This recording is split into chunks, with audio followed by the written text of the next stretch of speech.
అన్నమయ్య జిల్లా ఎస్పీ ధీరజ్ కునుబిల్లి ఆదేశాల మేరకు వాయల్పాడు సీఐ రాఘవరెడ్డి నల్లమండ్లపల్లి వాయల్పాడు మండలంలో పర్యటించి గ్రామ సభ నిర్వహించారు. ప్రజలకు ప్రస్తుతం సమాజంలో జరుగుతున్న మైనర్ బాలికలపై అఘాయిత్యాలు సంబంధించి జాగ్రత్తగా ఉండాలని, కొత్త వ్యక్తుల వద్ద గాని పాత వ్యక్తుల వద్ద గాని తమ పిల్లలు ఉన్నప్పుడు వారి యొక్క ప్రవర్తనను గమనించి ఎప్పటికప్పుడు పిల్లల పట్ల చాలా జాగ్రత్తగా వ్యవహరించాలని సీఐ రాఘవరెడ్డి తెలియజేశారు. అదేవిధంగా గుడిలో, మసీదుల్లో, చర్చిల్లో మరియు ఊరికి ఉన్నటువంటి అన్ని ముఖ్య కూడళ్లలో సీసీ కెమెరాలు ఏర్పాటు చేసుకోవాలని, ఈ సీసీ కెమెరాలు ఏర్పాటు చేసినందుకు గాను నేరాలు నియంత్రణ అయ్యే అవకాశం ఉందని వారికి తెలియజేశారు. అదేవిధంగా తమ ఊరిలో గాని చుట్టుపక్కల గాని గంజాయి, సారాయి అమ్మకాలు చేపడుతూ ఉంటే వెంటనే పోలీసులకు సమాచారం ఇవ్వాలని, అలాగే గంజాయి తాగే వాళ్ళు ఉంటే వాళ్ళు గుర్తించి చెప్తే వారికి రీహాబిటేషన్ సెంటర్ కి పంపించి వారి అలవాట్లు మారే విధంగా చేస్తామని సూచించారు.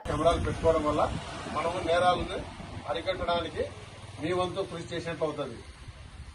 నెంబర్ 1, డ్రగ్స్ కానీ గంజాయి కానీ వీటికి దూరంగా ఉండండి. సారాయి కానీ ఆల్కహాల్ కానీ వీటన్నిటిని దూరంగా ఉంటే ఏమవుతుంది, మీరు ఎటువంటి మత్తుకు బానిస కాకుండా ఉంటారు, ఆరోగ్యంగా ఉంటారు. లేదు వీటికి బానిస అయినారనుకో, గంజాయికి వీటికి ఆ మైక్రో